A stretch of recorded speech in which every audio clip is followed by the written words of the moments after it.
Hey, we're here for another one of our sessions. You know, in the past, when I've had sessions one-on-one with somebody, I get a bill. You're not even getting a bill for this. You're getting the advice, however you want to take it, for free. Let's get going with Shootin' It with Samuel G. Let's start right at home. This afternoon, day spring football, one of the best, eight-man teams in the state for many, many years. Just couldn't keep up with Akron today.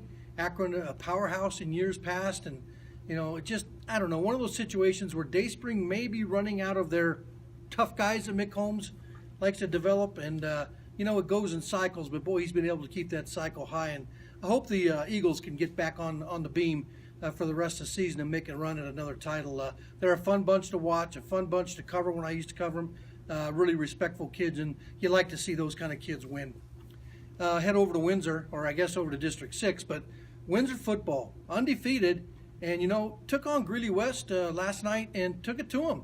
And I'll tell you what, if you'd have told me 10 years ago that Windsor football would be competing with Greeley West and doing well, I would have said, I don't know if the programs are on the same level. They are now, and I'll tell you what, Windsor's got it rolling. They really do. They've been good year in, year out, and it's probably Windsor's best sport, maybe next to wrestling. And I will say that they're a fun bunch to watch. I know they don't throw the ball much, but man, they're winning, and that's what it's all about. Go up on the hill to our buddies, Northern Colorado. Did anybody notice that the Bears didn't play this week? You know what? I didn't even really notice. Maybe my schedule was different, huh? Kind of nice to have a bye week. I'm sure a nice bye week for the players too. But coming up this week, we're doing a story on the grade point average of the football team, and I'll tell you what, they've got about 10 players in that team whose GPAs are above 3.5. That says a lot, because a lot of your time is spent practicing, studying the football aspect of it, and still you got to keep your grades up. And I'll tell you what, they've done a great job in the classroom. All the academics of the student athletes at UNC are to be praised, but this football team's got some smart guys on it too. Now, if they're just some guys that continue to learn how to win, Ernest Collins would be a lot better shape, probably a lot better mood most of the time. Let's stay with college football. Today there was two coaches, Randy Edsall of Maryland, who just lost to Ohio State, and Clemson coach Dabo Swinney. Okay, well, Edsall of Maryland was asked if he always goes around shaking hands with his players in the pregame. I've noticed a lot of coaches do that. It's probably a nice gesture that a coach cares about you. Somebody asked that question, and he took offense to it. Coach, chill out. Get some decaf. Just answer the question. He got up and walked out of the press conference, and some idiot in the press conference, or a couple of them, had the audacity to clap when he walked out. Well, that's being objective and really being professional in it. I guess they followed suit of him being unprofessional. And how about Dabo Swinney at Clemson? Somebody asked him if their victory over Georgia Tech today was a product of Clemsoning, whatever that is, Clemsoning. And he took offense to that and then wasted 10 minutes of the press conference saying, I shouldn't even be asked that question. Just answer the question, you meathead. I guess when your name's Dabo and every other word out of your mouth is dadgum, you got a right to question the question. Just give us an answer. Hey, let's go to UNC volleyball for a second, step back up on the hill. They had Idaho State on the ropes Thursday night, up, 2-1. Could have put them away, and that's what this team has to do, is learn how to put somebody away when they can, especially in Idaho State, which comes in as the top dog in the Big Sky Conference. And I'll be honest with you, I know UNC is struggling to find its total identity, and if Idaho State's the team to beat in the Big Sky Conference, go for it, UNC. I don't think Idaho State was that good. They come from me at a lot of angles, but they just didn't look as polished as you'd expect a real good college volleyball team to be.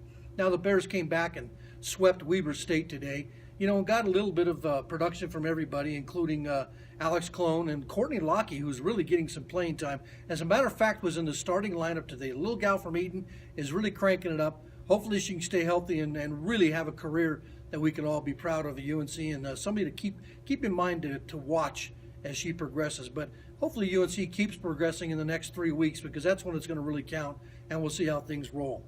Switch to the baseball playoffs. Man, I tell you what, guys, they're fun. Pitching battles going on. This is exciting. I'm really excited because I don't have a dog in the fight, but it's fun to watch. The Cubs games are fun to watch because they're the Cubs. They got to be America's sentimental favorite. When you think going to Wrigley Field for the weekend now, one game apiece with the Cardinals, that's a series to keep an eye on. And tonight, that Met-Dodgers game, whoa, I'll tell you what, that turned into a football contest at second base. And, Utley slides into second base and breaks Miguel Tejada's leg. That's a little much. I watched the replay.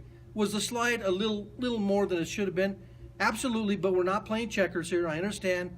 But it is baseball. Let's show a little finesse and see how things turn out. But, man, every series is really, really interesting, and it's going to make it fun to watch. As a matter of fact, I have more interest tomorrow in watching baseball than I do football, and that's a little strange for me.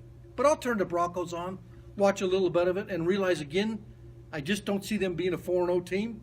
They're a 4-0 team that maybe they're Broncoizing games. Does that kind of go with Clemsoning? I don't know. But the Broncos are winning. They're doing it with mirrors, going back to what Peyton Manning likes to do. I just think this team, if they ever really get it cracking on all cylinders, they could really be a contender. But right now, in the AFC, I don't see them on the same level as a New England. I just don't. Or even a Seattle when they get everybody healthy. We'll see how it goes. We're 4 weeks into the season. Finally, tonight, we're going to go to our idiotic bag. I guess that's what we'll call it. But, the Lakers, they have a number 2 pick in the draft last year, and they picked D'Angelo Russell of Ohio State. Good player. Sit out an exhibition game this week. The DNP did not play, appeared in the box score. The reasoning? His butt hurt. I guess, do you call that a pain in the butt? His butt hurt. He sat out a game. We can't use that excuse. The Tribune, we all got new chairs.